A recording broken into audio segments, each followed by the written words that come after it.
안녕하세요. 마음의 정리도 할 겸 천천히 적어 보겠습니다. 여동생이라 해도 피 한 방울 안 섞인 남이지만 이야기는 지금으로부터 5년 전부터 시작됩니다. 당시 저는 24살이었고 여동생은 18살이었습니다. 저는 회사에 취업 후 자취하기 시작했을 때에 요리는 당연히 할 줄 모르고 밥하는 것도 귀찮아서 매일 퇴근하면 집 근처 술집에 식사 겸 한잔 하러 갔었는데 그때 그 술집에서 아르바이트 하던 게 제 동생입니다. 뭐 그래도 이때는 동생 관계가 아니었습니다. 이 술집에서의 만남은 제 인생을 크게 바꾸는 만남이었습니다. 주 4일은 밥 먹으러 다니니까 점장님도 기억할 수 있었고 저도 반대로 대충 어떤 아르바이트생이 있는지도 기억하고 있었습니다. 특히 여동생은 주 6일을 아르바이트를 했기 때문에 인상적이었습니다. 그래서 평소처럼 자리를 잡고 한 잔 마시면서 밥을 먹고 있었는데 그날이 토요일인데다 평소보다 더 붐볐습니다. 20여 개 있는 테이블도 제 옆자리만 비어있을 정도였습니다. 사람이 너무 많아서 혼자 테이블 차지하고 있는 게 눈치가 보여 후딱 마저 먹고 나가려고 생각하고 있었는데 느닷없이 누군가 말을 걸었습니다. 저기 죄송한데 옆에 좀 앉아도 될까요? 그때는 제 동생도 아니었고 뭐 어쨌든 피가 안 섞여서 동생은 절대 아니니까 편의상 수지라고 적을게요. 저에게 말을 건 사람은 수지였고 아무래도 아르바이트가 끝난 시간이었던 것 같습니다. 아르바이트 끝나고 식사를 하기 위한 자리가 제 옆밖에 안 비어 있었던 거죠. 저는 앉아도 된다고 했습니다. 하지만 그와 동시에 복장의 초라함에 눈이 갔습니다. 제 또래의 여자로 보이는데 때 묻은 티셔츠에 촌스러운 청바지 그리고 낡은 컨버스 주 6일이나 아르바이트 하는데 옷 살 돈이 없나? 돈을 모으고 있나? 라는 의문이 들어도 머릿속의 생각으로만 끝났지 물어볼 수는 없었습니다. 그날은 결국 대화다운 대화도 나누지 못했지만 왠지 호기심이 생겼습니다. 수지가 자리에서 일어난 후 가게 점장님께 수지에 대해서 무심코 물어봤습니다. 수지 씨는 뭔가 학비라도 모으고 있어요? 훌륭하네요. 나이도 젊은데. 왜 그렇게 생각해? 아니, 올 때마다 항상 아르바이트를 하고 있고 옷도 잘 안 사 입는 것 같아서요. 아니, 쟤는 집안 사정이 많이 복잡해. 사정이 많이 딱해. 그래서 안타까워서 아직 고등학생이지만 아르바이트 쓰는 거야. 아, 그래요? 고등학생인데 참 대단하네요. 반했어? 반하진 않았지만 왠지 모르게 흥미를 갖게 되었습니다. 그래서 기분 나쁘지 않은 수준으로 가게에서 말을 걸거나 자연스럽게 들리는 이야기들을 듣기를 3개월 정도 계속하던 어느 날 우연히 제가 가게 뒷문을 나온 타이밍에 수지가 가게 뒤에서 고함을 지르는 목소리를 들었습니다. 근처로 가보니 통화 중이었고 들으려고 했던 건 아닌데 고함을 지르는 모습에 무슨 일인지 궁금하여 근처에서 통화하는 것을 엿들었습니다. 들려온 내용은 자세하게 못 알아들었는데 뭔가 돈 때문에 옥신각신 하는 것 같았습니다. 어제 30만 원 줬는데 왜? 이런 대화였습니다. 대충 통화가 끝났을 무렵 이번에는 서럽게 우는 소리가 들려왔습니다. 자주 봐서 친하다고 착각한 저는 그 순간 무슨 일인진 몰라도 도와주지 않으면 안 된다는 생각에 용기를 내서 말을 걸었습니다. 밤늦은 시간에 가게 뒤에서 울고 있는 여자에게 양복 입은 직장인이 말을 건네는 건 이상한 모습으로 보이겠지만 그런 건 개의치 않았습니다. 무슨 일 있어요? 수지는 눈물을 너무 많이 흘렸는지 눈을 동그랗게 뜨고 있었습니다. 왜요? 누가 돈 빌려달래요? 아니에요. 남에게 말할 건 아닌 것 같아요. 괜찮아요. 에이, 괜찮아요. 남이지만 말해도 돼요. 저한테 말하고 나면 기분이 좀 풀릴 수도 있어요. 수지는 고개를 숙이면서 띄엄띄엄 자신에 대해서 이야기하기 시작했습니다. 아버지는 없으시고 어머니뿐이신데 집에 정말 돈이 없는데 어머니는 전혀 일하지 않으시고 수지가 번 돈으로 생활을 하고 계신다는 겁니다. 나라에서 나오는 돈이 있으면 그 돈으로는 사치를 하시고 생활비는 전부 수지가 드리는데도 불구하고 어머니는 돈이 떨어지면 수지한테 전화해서 막말을 하셨다고 합니다. 그래서 정말 못 사는 동네에서 겨우겨우 살고 있는데 최근엔 전기세랑 가스세도 못 내고 있어서 힘들어서 울었다고 하더라고요. 얘기를 들으면서 저도 모르게 눈물이 났습니다. 저는 얘기를 다 듣고 제 지갑에 있는 돈을 모두 꺼내 수지한테 줬습니다. 수지는 절대 못 받는다고 했는데 저는 그냥 막무가내로 줬습니다. 언제든지 괜찮으니까 갚을 수 있을 때 돌려달라고 했습니다. 그래도 수지는 계속해서 거절을 했습니다. 괜찮으니까 받아요. 나중에 못 갚더라도 상관없으니까 받아도 돼요. 돈 안 갚는다고 겁주는 그런 사람 아닙니다. 이 말을 듣고 되게 고마워하며 제가 준 돈을 받았습니다. 그 후 수지를 집에 데려다주고 연락처를 교환했습니다. 수지네 집은 정말 비바람만 겨우 막을 수 있을 것 같은 아주 오래된 주택이었습니다. 그걸 보고 저는 울컥하는 기분이 들었습니다. 돈은 2주 뒤에 돌려줬습니다. 저는 무슨 일이 있을 때마다 수지를 신경 썼습니다. 아르바이트만 하니까 공부가 소홀해진 건 아닌지 그런 생각이 들어서 가르쳐 주거나 집에 안 쓰는 물건 같은 것도 주고 했습니다. 고등학생과 사귀는 사이거나 그런 건 절대 아니었고 친구처럼 꽤 친해져서 제 집에도 자주 들락날락 했습니다. 알게 된 지 1년 정도 지난 시점에는 살이 빠져서 안색도 별로 안 좋아 보였던 애가 누가 봐도 건강하게 보일 정도로 살도 붙었습니다. 예전에 저를 만나기 전에는 아침, 점심 거르고 하루에 한 끼 먹는 게 전부였다고 했습니다. 상상만 해도 또 눈물이 나네요.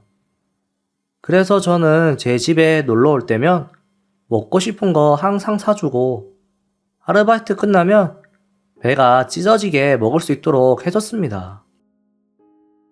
그러다 수지가 고등학교 졸업이 얼마 안 남을 무렵에 한밤중에 저에게 전화를 했습니다. 상당히 동요하는 목소리였고 숨을 제대로 못 쉬는 것 같았습니다. 통화로는 대화가 어려웠고 결국 저는 수지의 집으로 향했습니다. 집에 도착하니 수지가 나왔는데 눈물 범벅인 얼굴과 토사물이 얼굴과 옷 여기저기에 묻어 있었습니다. 천천히 진정시키고 무슨 일이냐고 물으니 어머니께서 갑작스레 심장마비로 술집 화장실에서 쓰러졌다는 겁니다. 계속 눈물만 흘리고 어쩔 줄 몰라 하는 수지를 데리고 어머니께서 옮겨진 병원으로 함께 갔습니다. 병원에 도착하자 이미 어머니께서는 안치소 같은 곳에 있었습니다. 같이 술을 마셨던 것 같은 아저씨가 거기에 있었습니다. 화장실에서 볼일 볼 때 심장마비를 일으켰나봐. 수지는 계속 울었고 저도 어떻게 해야 할지 몰라서 저는 그냥 나왔습니다. 근데 그때나 지금이나 저는 깊이 생각을 안 한다던가 제멋대로인 면이 있는 건 알고 있지만 수지 어머니께서 쓰러지셨다고 했을 때 차라리 이게 잘된 게 아닐까 생각했습니다. 지금까지 수지를 괴롭혔고 수지도 자유로워질 수 있다고 생각했거든요. 하지만 수지는 효도를 못했다던가 자기가 신경 쓰지 않았기 때문에 죽었다면서 흐느껴 울었습니다. 확실히 자기를 힘들게 했던 사람이라도 유일한 가족이었기에 어머니를 잃은 수지의 슬픔은 깊었습니다. 그 후 장례식이니 뭐니 하는 것은 어머니의 형제간에 거행하게 된 모양이었습니다. 그 장례식에서 앞으로 수지는 어떻게 해야 할지에 대해서 형제들끼리 대화를 나눈 것 같은데 일단 미성년자이니까 누군가가 수지의 양친권자가 되어야 하는데 아무도 맡으려고 하지 않았습니다. 다들 모르는 척, 곤란한 척 하기 바빴습니다. 정말 가족이란 게 뭘까 하고 속상했습니다. 고등학교를 졸업하면 취직해서 독립할 거고 미용사가 되고 싶다고 딱 한 번 말한 적이 있었는데 하고 싶은 것을 할 수 있는 환경에서 꿈을 이뤘으면 좋겠다는 제 바람과는 달리 잘 안 될 것 같아 보여서 슬펐습니다. 결국 마지못해 수지의 이모가 돌보게 됐는데 저는 아무래도 납득이 가지 않아서 한 가지 생각을 하게 되었습니다. 여자친구도 아니고 미성년이고 주위의 시선들도 신경 쓰였지만 그래도 저는 수지가 행복하길 바랬습니다. 제가 행복하게 해준다거나 그럴 자신도 없었지만 제 입이 먼저 움직였습니다. 수지야, 우리 집으로 와. 네? 돈 없지? 그러니까 우리 집에서 살아. 무슨 생각이에요? 그동안 힘들었잖아. 앞으로는 그만 힘들었으면 좋겠어. 그러니까 내 동생으로서 우리 집에 와서 살아. 여동생이요? 그럴 순 없어요. 몇몇 대화를 더 나눴는데 결국 수지가 결정하기까지 일주일 정도 걸렸고 최종적으로 반년 동안만 신세 지는 걸로 해서 제 집에 오기로 했습니다. 일단 친권자가 되신 아주머니께 허락을 받기 위해서 면담을 했더니 아니나 다를까 흔쾌히 승낙을 하셨습니다. 그때의 표정은 짊어지던 짐이 없어진 것 같은 안도의 표정이셨는데 평생 잊지 못할 표정이었습니다. 그리고 저와 수지의 남매 생활은 고등학교 졸업을 기점으로 시작되었습니다. 같이 살기 시작했을 때 뒤늦게 제 부모님께도 말씀을 드렸는데 특히 아버지께서 너는 훌륭한 남자야 라며 상당히 응원해 주셨기 때문에 큰 걱정 없이 수지를 돌볼 수 있었습니다. 졸업 후 바로 취업하려던 수지는 제가 극구 반대를 해서 1년 재수 후에 미용 전문 학교에 입학을 했습니다. 재수하는 1년 동안은 틈틈이 아르바이트도 하면서 집안일도 했습니다. 집안일도 처음에는 형편없었는데 점점 더 능숙해졌고 아르바이트에서 번 돈으로 매달 생활비도 보탠다고 하는 걸 말리다 보니까 반년만 신세 진다던 약속이 어느새 학교도 졸업하고 취업도 했습니다. 처음에는 촌스럽게 차려입었었는데 정말 예쁜 여자가 돼서 학교 졸업식에서 신세진 사람에게 메시지를 전하는 자리에서 다들 부모님이나 선생님을 얘기했는데 수지만 혼자서 땡땡씨 고맙습니다 하면서 메시지를 읽는데 눈물이 핑 돌더라고요. 처음에는 다음 달에 꼭 저에게 신세진 거 갚고 나가서 살 거라는 게 말버릇이었는데 언제부턴가 조금만 더 지내도 될까요? 라는 게 말버릇이 되어 있었습니다. 그런 애매한 관계를 결국 계속해서 지금에 이르렀는데 최근에 수지가 우리의 관계를 확실히 하고 싶다는 말을 했습니다. 저는 20대를 거의 수지에게 바쳤고 여자로서 의식하지 않았다고까지는 말할 수 없지만 우연히 손이라도 스치면 수지는 겁을 먹는 듯 했었고 처음 2년 동안은 돌아가신 어머니한테 원망받는다고 밤이면 밤마다 울고불고 최근 1년 동안은 화가 치미는 일도 많았습니다. 그래도 언제부터 좋아했는지는 모르겠지만 행복하길 바라는 여자를 평생 행복하게 해주기 위해 프로포즈를 위한 반지를 샀습니다. 그리고 오늘 처음으로 만났던 술집에서 프로포즈를 했습니다. 상대도 어렴풋이 눈치는 채고 있었겠지만 실제로 프로포즈를 하니 펑펑 울면서 숨쉬기도 힘들어해서 대답이 좀처럼 돌아오지 않아 매우 초조했습니다. 나와 함께 끝까지 있어줄래? 지금까지 5년 동안 같이 있었는데 앞으로 10년, 20년 나와 함께 있어줄래? 닭똥 같은 눈물을 펑펑 쏟아내기 시작하는데 아르바이트생들 총 출동해서 축하해주려던 점장도 너무 소란스럽고 대답이 돌아오지 않아 초조함이 극에 다다를 때 진정이 된 수지가 그동안 너무 불안했다고 얘기를 하기 시작했습니다. 지금까지 너무 무서웠어요. 언젠가 헤어져야 하는데 계속 생각은 하는데도 신세는 계속 지고 있으니까 눈치 없이 폐를 끼치는 건가 싶고 또 저 때문에 청춘을 망치신 것 같았어요. 그러니까 제가 아무리 좋아해도 좋아한다고 말하면 안 된다고 생각을 했어요. 엄마는 힘들게만 살다가 돌아가셨는데 나만 이렇게 행복하게 살면 못된 거라고 생각을 했어요.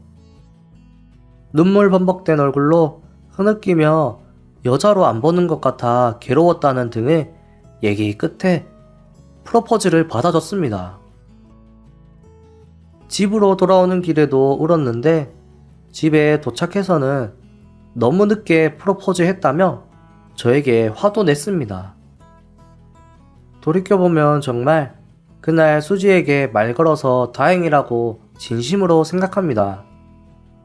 동시에 그때 제가 말에 걸지 않았다면 어떻게 되었을까 하고 생각하면 괴롭네요. 진심으로 사랑할 수 있는 사람을 만난 것에 하루하루 감사하면서 살겠습니다. 사연자분도 그날의 대화로 인해 결혼까지 하게 될 줄은 꿈에도 몰랐을 겁니다. 용기 있는 자가 사랑을 쟁취한다고 여러분도 마음을 전하고 싶은 사람이 있다면 용기 내서 마음을 전해보시는 게 어떨까요? 저 또한 용기 내서 마음을 전해보겠습니다. 시청해주셔서 감사합니다.